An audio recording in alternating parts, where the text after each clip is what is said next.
Jusqu'à 9h, Good Morning Business. Il est 8h19. Il est 8h19. Je prends le bon micro. Je prends le bon micro, c'est toujours mieux. Il est 8h19. Je suis avec Anne-Marie Drac, la présidente de France Logistique. Bonjour Anne-Marie Drac. Bonjour. Administratrice aussi, il faut le rappeler, de Saint-Gobain, de Total, de Bouygues, d'Air France KLM. Rien que ça, autant de grandes entreprises donc, que vous assistez en leur conseil. Anne-Marie Drac, vous êtes donc depuis quelques jours la présidente de ce nouveau regroupement. Enfin, quelques jours, ça fait juste un an. Ah, ça fait un an. Voilà, D'accord, j'ai cru que c'était 2021. Ça c'est fait 2020. juste un an et effectivement, France Logistique, c'est le regroupement, pour la première fois, l'ensemble des acteurs privés de la logistique. Donc 1 800 000 emplois, 10% du PIB, dit-on. Voilà. Et 10% d'emplois salariés aussi, du coup. Voilà. Bon. Et évidemment, la logistique, les Français l'ont redécouvert un peu ces dernières semaines à l'occasion, évidemment, de la vaccination. Est-ce que les acteurs de la logistique, est-ce que pour eux, une vaccination comme ça de grande ampleur pour tous les Français, ou en tout cas peut-être 40 millions de Français, est-ce que c'est un défi tel qu'on en rencontre tous les jours ? On n'en rencontre pas tous les jours, en ce sens que c'est extrêmement important du point de vue de toute la vie économique, sociale, et il y a des sujets éthiques, etc. etc. Oui, mais moi j'ai beaucoup d'acteurs de la logistique qui me disent on sait faire. Ah mais bien sûr, on sait faire. Il n'y a pas de problème logistique sur les vaccins. Il y a des solutions logistiques sur les vaccins. Bon. Et je dirais que c'est relativement simple. Il y a un seul maître d'ouvrage, commanditaire, client, enfin comme on voudra, c'est l'État. Bon. Les vaccins qui arrivent au rythme des autorisations de mise sur le marché, etc. Bon. Je vais vous donner une comparaison. La totalité de la campagne vaccinale dans les prochains trimestres, c'est quelques centaines de milliers de colis. Entre Noël et le jour de l'an, vous savez combien de colis ont été traités ? Pas 20 millions, non ? Non, quelques centaines de millions. Quelques centaines de millions. Donc vous voyez bien, effectivement, c'est quelque chose qui, par exemple, est plus simple que les masques. Bon, où là, il y avait des volumes. Il y avait juste le défi de la chaîne du froid avec les moins 80 degrés. Oui, oui. Enfin, je veux dire, les opérateurs de la chaîne du froid, les opérateurs de la distribution pharmaceutique.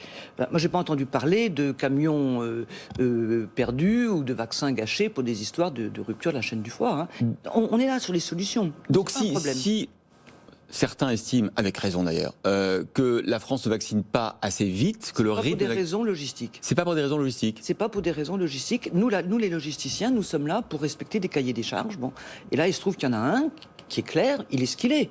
Bon, mais moi je ne m'autorise pas à prétendre qu'il n'aurait pas fallu commencer par les EHPAD et par les personnes âgées, par exemple. Bon, certains politiciens peuvent le faire. En tout cas, nous ne nous autorisons pas à faire ce genre de choses. En revanche, à votre place, hier, Patrick Artus, l'économiste de chez Natixis, nous disait que le vrai problème de ce retard français, c'est celui de la peur du risque juridique. Et que, par exemple, le fait de demander un consentement qui prend 4 ou 6 jours pour les pensionnaires des EHPAD expliquait le retard français, d'ailleurs la peur du juge.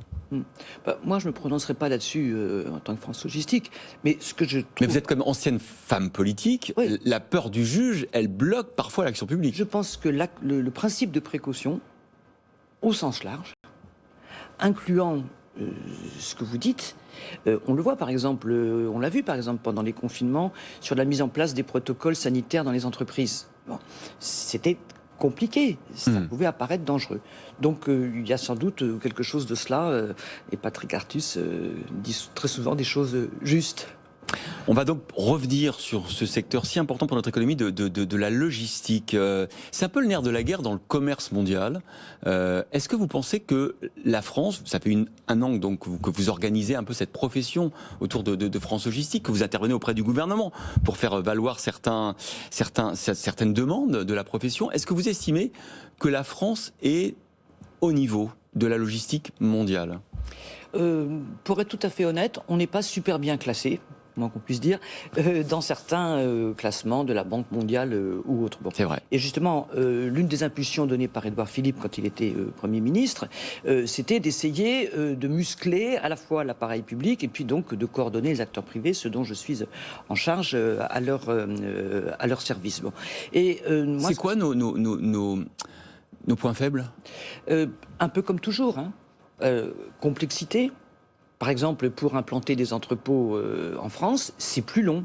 c'est plus compliqué, c'est plus cher. Il faut les études d'impact. Voilà. Alors là, avec les impôts de production, bon, ça va aller mieux. Bon. Mais c'est ça. Et puis aussi, la difficulté, bon, ça commence à aller mieux. Hein. Franchement, on a eu un comité interministériel de la logistique il y a quelques semaines, juste avant Noël. Là, va y avoir un comité interministériel de la mer. Bon, c'est plus classique. Mais enfin bon, la logistique y est désormais intégrée. Bon, mais la difficulté à avoir des projets communs dans lesquels on aligne l'ensemble des acteurs de manière partenariale public-privé. Moi, je lisais des choses sur Rotterdam hier, par exemple, bon, où on voit le public, le privé qui s'organisent, qui s'allient pour implanter des entrepôts, pour organiser le transport routier et les autres modes de transport en dessert, pour faire des investissements écologiques, etc. Bon. Donc, ça avance. Et en tout cas, il y a une volonté forte et, d'une certaine mesure, la crise a mis en pleine lumière ce qui était un peu caché, qui était un peu la partie immergée de l'iceberg, c'est-à-dire l'importance des services qui sont rendus, et comme je le disais tout à l'heure, des solutions que ça apporte. Et c'est vrai, quelquefois, on est un petit peu tristounet, puisque ça, même, meurtri, de ce que la logistique, les entrepôts, les camions apparaissent comme des problèmes, alors qu'en fait, ils sont là pour apporter des solutions. Et la preuve, pendant le confinement, et la preuve maintenant pour les vaccins. Alors, à 6h45, on avait une start-up dans la French Tech qui s'appelle Shipeo, qui justement agrège toute la data disponible pour ses clients, et qui savent à tout moment où se trouvent leurs pièces détachées qui manquent, leurs colis. Et donc, c'est là-dedans que, là, notamment sur la data, qu'on doit encore progresser. Oui, c'est un axe de développement important, parce qu'aujourd'hui, on ne parle pas simplement de flux physiques, mais on parle de plus en plus des flux d'informations. Bien sûr. Parce que vous savez, les logisticiens, ils sont faits pour répondre à une demande, quoi, quand, où, et avec quel niveau de qualité. Et dans le niveau de qualité, il y a de plus en plus, effectivement, la traçabilité et la possibilité pour les différents intervenants aux différentes étapes de savoir dans quel état et où se trouvent les marchandises. Donc c'est un bon créneau de développement. Vous évoquiez Rotterdam. On sait que pour notamment toute la logique d'implantation, d'attractivité de notre pays, il faut qu'on développe des grands hubs de transport, d'arrivée de marchandises. On pense évidemment au Havre, où vous mentionnez Édouard Philippe. Il faut que ça devienne à un moment donné Paris-Le Havre, un axe d'entrée sur le territoire. Ça a l'air de prendre du temps, tout ça. Oui, alors dans ce que vous dites, vous avez dit un axe d'entrée, c'est-à-dire qu'il faut parler du Havre, évidemment. Bon, France Logistique était invitée encore la semaine dernière à une implantation d'entrepôt chez Édouard Philippe, donc avec le ministre Rister. Mais il faut parler de l'interland, comme on dit. Bon, c'est-à-dire comment on sort les marchandises, comment on les apporte et quel type d'industrie on développe autour. Et de ce point de vue-là, il y a des initiatives que je trouve vraiment très très intéressantes, très très bien. Ce sont celles d'Agnès Pannier-Runacher au titre de la ministre de l'Industrie, au titre territoire d'industrie et ce genre de procédure dans laquelle elle voit bien qu'on ne va pas relocaliser s'il n'y a pas d'approvisionnement. Donc s'il n'y a pas d'entrepôt et de livreurs. Et on ne va pas relocaliser non plus s'il n'y a pas de moyens de distribuer ou d'exporter ces produits.